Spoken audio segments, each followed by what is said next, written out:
London Sperm Bank, we help a huge number of families. What makes the London Sperm Bank different is that since we set it up, we have a catalogue of donors, and it means that families are empowered to make the choice themselves. They've got a great array of people to look at. The donors themselves are asked to give small pen sketches so that the recipient can see what sort of person they are. My name's Kelly. And I'm Lisa. And we're both mums to Lennon. We chose to use the London Sperm Bank because we both decided that we wanted to start a family. It was quite important that we were accepted as a couple and not one of us being treated. Paris may have its own nudist park by next summer if Green Party proposals to introduce a designated area for those wishing to strip it all off is approved. While the French are known for their open-mindedness to sex and nudity, France being the first country to open a naturist resort in Europe in 1950, options for parading in your birthday suit have been surprisingly limited in the country's capital. That may be about to change, however, as the Green Party of Paris prepare to table a motion at next week's meeting of the Paris City Council, calling on the chamber to designate a nudist park area in the city next summer. Deputy Mayor Bruno Juillard has already expressed support for the proposal.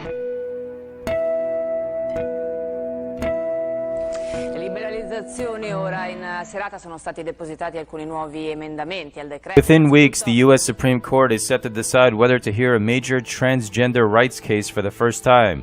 The dispute involves which bathroom a Virginia high school student can use. The case involves a 17-year-old transgender student named Gavin Grimm. Grimm was born female but identifies as male and is mounting a legal challenge to gain the right to use the boys' bathroom at his public high school in Gloucester County, Virginia. The local school board is asking the justices to hear its appeal of an April 19th ruling by the Richmond-based 4th U.S. Circuit Court of Appeals. That ruling found that transgender students are protected under U.S. laws that bar sex-based discrimination. If the justices choose to hear it, it would be one of the biggest cases of the 2016-17 term. Pro-life advocates say the Obama administration is once again doing an end run around Congress, using executive power to change policy in a way dozens of GOP lawmakers say appears to be, quote, an attempt to subvert the will of elected representatives.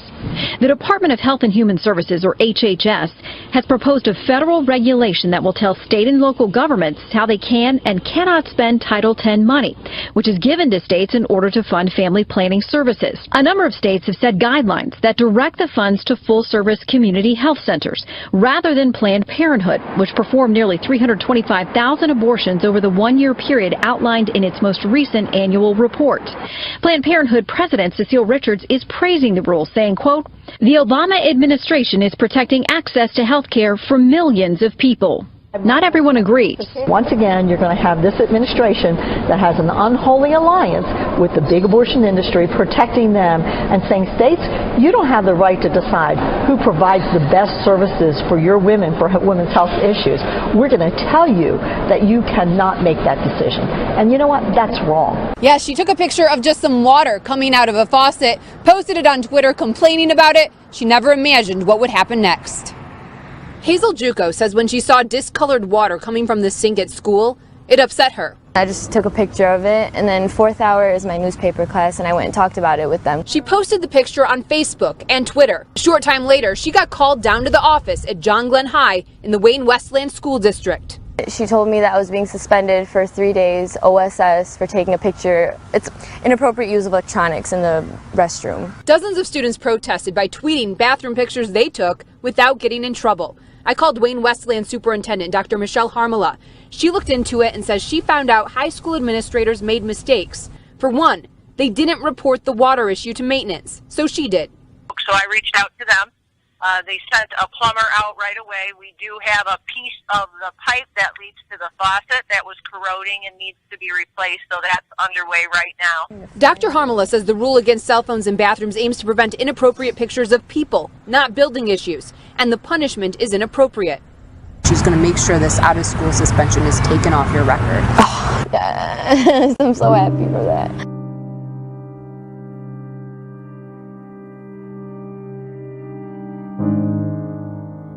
You are important. You make a difference. This matters. Everything you do matters. Look out for one another. lift each other up. That's what this is about. I had to come support y'all because the same way y'all took a stand and stood with me, I had to come out here and stand with y'all. So I appreciate what y'all did. More and more people taking a stand, or a knee in this case. That includes the entire Indiana Fever basketball team. I'm proud of y'all. I'm proud of y'all. I'm proud of y'all for doing that together, being in that together. That's big. That's big. It's bigger than basketball, right? Bigger than basketball. A lot of people died for that American flag. Store owner Donna DeSalvo is disgusted by the lack of respect and the very real risk. She just reopened her corner market 2 weeks ago after a destructive fire last year. When she saw fire trucks pull up Thursday night around 11:30, she feared the worst. The first fire, the awning caught on fire, and if you saw those sparks, if my awning was back up there again, it could have set my awning on fire again.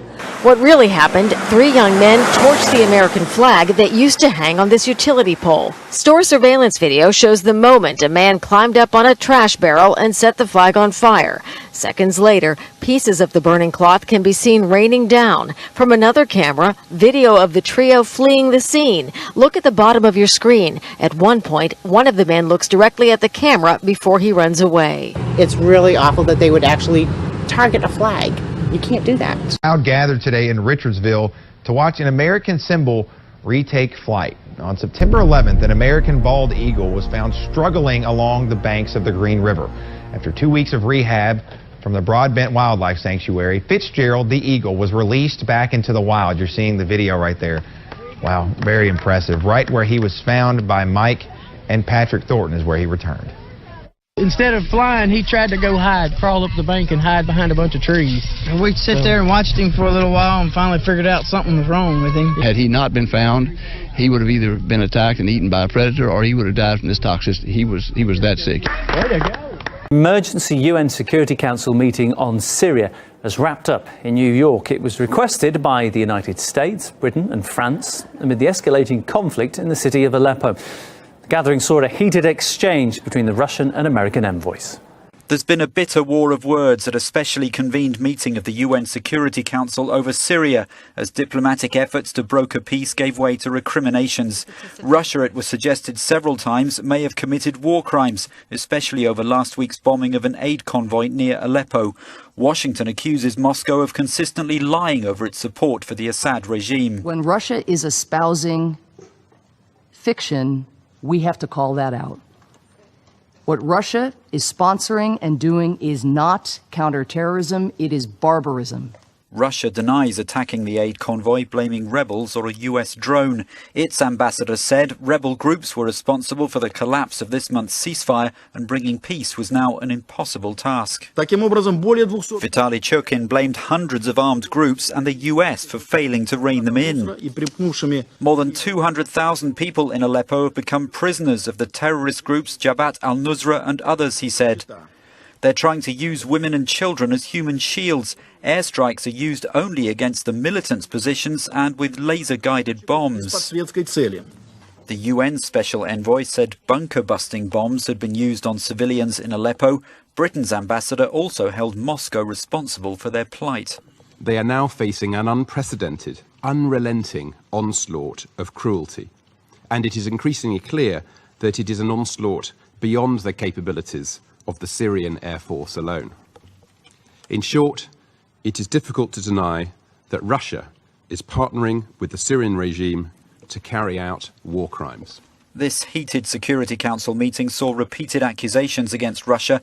For some, the change in tone marks a new phase, throwing out any remaining hope of reaching a peace deal for Syria. Got a news alert for you now. Vladimir Putin has deployed the deadly nuclear-armed Yars ICBM unit within striking distance of NATO forces. Now, this comes to us directly from TASS news agency. The Russian outlet states that Russia's westernmost ICBM division near Bologoy will be rearmed with the missile system Yars, according to the Defense Ministry. Now, Bologoy is easily within striking distance to the NATO forces that are stationed in the Baltics, about 700 kilometers away. Now, the Yars missile is a Russian MIRV-equipped thermonuclear weapon intercontinental ballistic missile. China has sent more than 40 warplanes to fly over the Miyako Strait in the West Pacific to test its combat ability and carried out a regular patrol in the Air Defense Identification Zone over the East China Sea. An Air Force spokesperson cited safeguarding state sovereignty and national security and safeguarding peaceful development. The open sea exercise involves H-6K bombers, Su-30 fighters, air tankers, and other types of warplanes. They conducted scouting, sudden attack, and air refueling tests. The latest drill, the second of its kind this month, is seen as a show of force against Japan amid heightened territorial disputes in the South and East China Seas. Iran will start manufacturing 3 more missiles in the next few months. Defense Minister Hossein Dehran said the production line for Qadir, Sejil and Khorramshahr missiles would multiply Iran's defensive power. He made the remarks while addressing a plenary session of parliament. The defense minister further pointed to Iran's capability to mass-produce cruise as well as ballistic missiles with both solid and liquid fuel propellants. Brigadier General Dehran said the country is able to design and manufacture missiles with any range and destructive power. Now, in just 3 to 5 years' time, North Korea could have the technology to mount a nuclear warhead on a missile that could reach as far as Seattle on the U.S. mainland. This is according to the former head of the CIA, Michael Hayden. In an interview with the Japanese daily, Hayden criticized U.S. policies against Pyongyang, saying it's now impossible for the U.S. and Japan to stop the regime and urged Washington to consider alternative plans. Hayden added the deployment of the U.S. missile defense system THAAD in South Korea is a must to counter North Korea's provocations. Hungarian authorities are investigating a mysterious explosion in central Budapest on Saturday night, amid speculation it may have been a deliberate attack on police. 2 officers were injured in the blast on a main thoroughfare in a tourist district of the capital. Unconfirmed local reports speak of a man having been seen attacking the police. One eyewitness has been quoted as saying he saw nails scattered at the scene. Singapore has unveiled a new mobile app that will allow authorities to send out important alerts to the public during attacks or emergencies. Prime Minister Lee Hsien Loong launched the SG Secure app as part of a national movement preparing the public to deal with incidents like terrorist attacks. The SG Secure movement urges citizens to remain vigilant and be prepared with skills including first aid measures. In the wake of mounting terrorism threats, Singapore has set up emergency response teams and expanded CCTV coverage of buildings. Focus on Sweden now. Why? Well, people there being asked to help migrants assimilate into society. Good idea or not? You decide. One charity there has released a video calling on citizens to accept the fact that Sweden has changed irreversibly. Det finns ingen väg tillbaka. Sverige blir aldrig som det varit. Europa är i förändring och Sverige behövs som en trygg plats för människor på flykt. Det är dags att inse att nya svenskar kommer att ta plats. Det är inte bara nya svenskar som ska integreras. Något nytt. Det nya landet.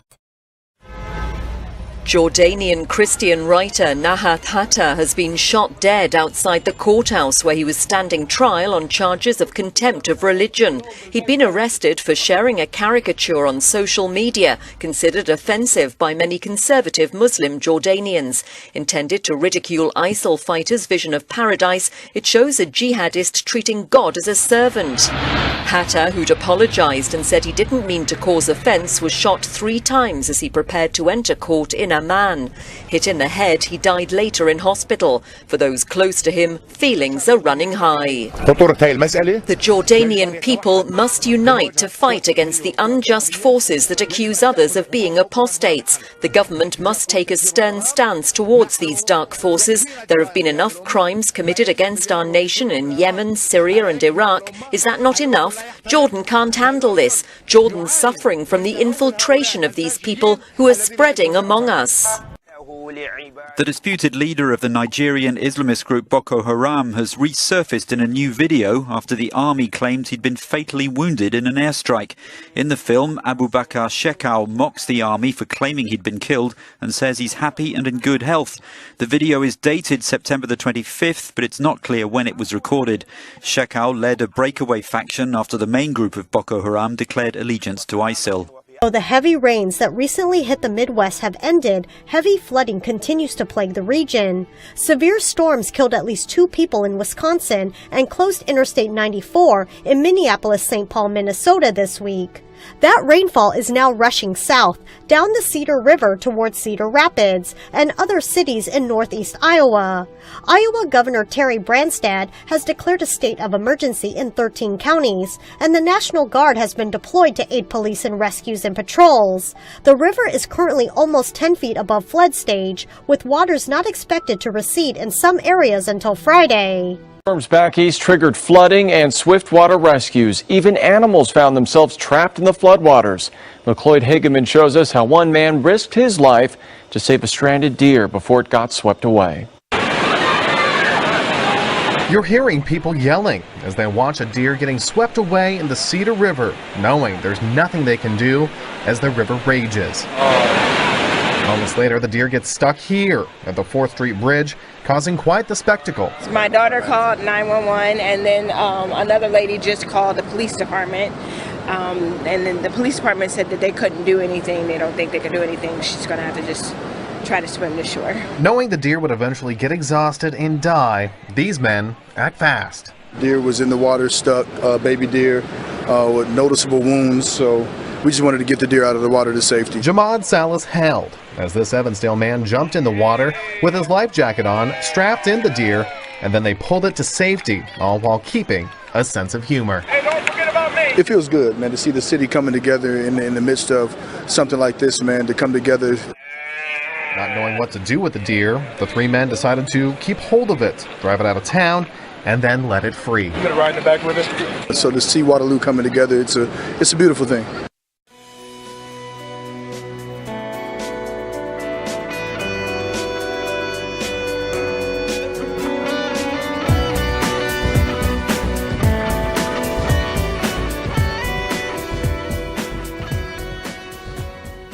Republican presidential nominee Donald Trump will recognize Jerusalem as Israel's capital if he's elected. The promise was made during a meeting with Israeli Prime Minister Benjamin Netanyahu. It marks a potential dramatic shift in U.S. policy, with it being a highly contentious issue between Israel and the Palestinians.